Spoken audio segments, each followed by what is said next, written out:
This past Memorial Day, Donald Trump had a press conference. Oh, and brace yourself, folks. It was wild. Even as Donald Trump's press conference usually goes, this past Tuesday's press conference is what one would call a barn burner. The original focus of the post-Memorial Day event was for him to announce how much money he gave to veterans groups, after the Washington Post uncovered that Donald Trump did not distribute most of the $6 million he claimed to have raised months ago for charities benefiting veterans and service members. The press conference was, like I said, people, crazy, right? He told the press you should be ashamed of yourself.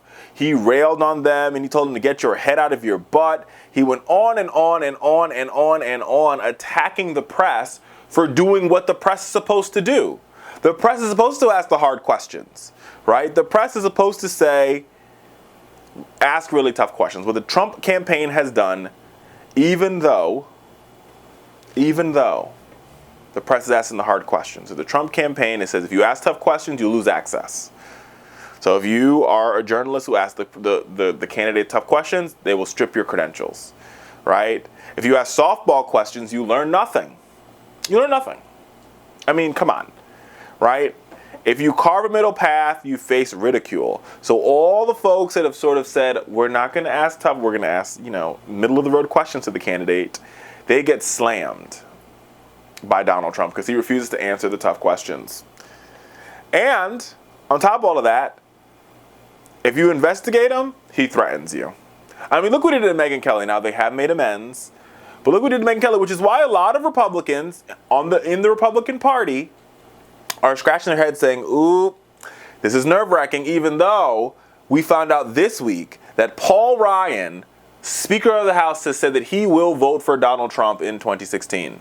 That happened just on Thursday, that he announced this, that he will vote for Donald Trump. So Paul Ryan will vote for Donald Trump, but no other former sitting Republican president or vice president will attend the convention. Senators in tough races are saying that they will not attend the convention. The party is fractured, and this is going to be a base election. This is not a hope and change election. This is not an aspiration election.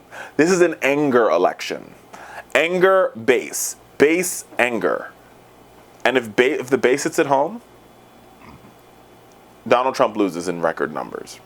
Now, his argument will be that he could turn out new groups. He can go after blue-collared white men, which President Obama won in 2012 and 2008. Here's the problem with that.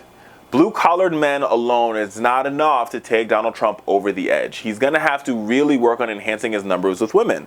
And when you lie about giving money to veterans, or when you flip-flop on today we're going to kick Muslims out the country, and tomorrow, well, we're not really going to kick them out. Or when you say, I believe that Japan should have nuclear weapons, and then you say, oh, I don't think Japan should have nuclear weapons. Or when you say we should be in NATO, and then say tomorrow, oh, no, we should not be in NATO, women get the question mark. One thing I know about women, I'm not a woman, my mom's a woman, our co-host is a woman, is this. Women can smell BS miles away because they're used to dealing with some crappy ass dudes. Not all of them, but some of them deal with really crappy dudes, and they know how to smell crappy dudes from a mile away. Right? So they're smelling Donald Trump's crap from miles away. And even though he sprayed it down with potpourri and he washed it in fabric softener and he Febrezed that crap to high hell, women and the American people smell his bull. A recent poll found that people don't believe him. They don't believe he's going to build the wall and send the check to Mexico. And they don't believe that Mexico's going to pay the bill. I just went on vacation to Mexico, and I can guarantee you this. The Mexican people do not plan on paying the bill for Donald Trump's wall. So, this guy, like I said at the top of the show, is losing for 3 reasons. He's losing for message, he's losing for organization, and he's losing for money. But what matters most in a presidential election are these 2 things. Mo. 1 for momentum, 2 for message and organization. His message is off, and everybody knows it. When you have a press conference and you say, we gave $6 million to veterans, and we find out that you didn't give $6 million to veterans, that proves the point. When you say, today we're going to kick all Muslims out the country until further notice, and then tomorrow you say, well, we're only going to kick out some Muslims, people can smell that.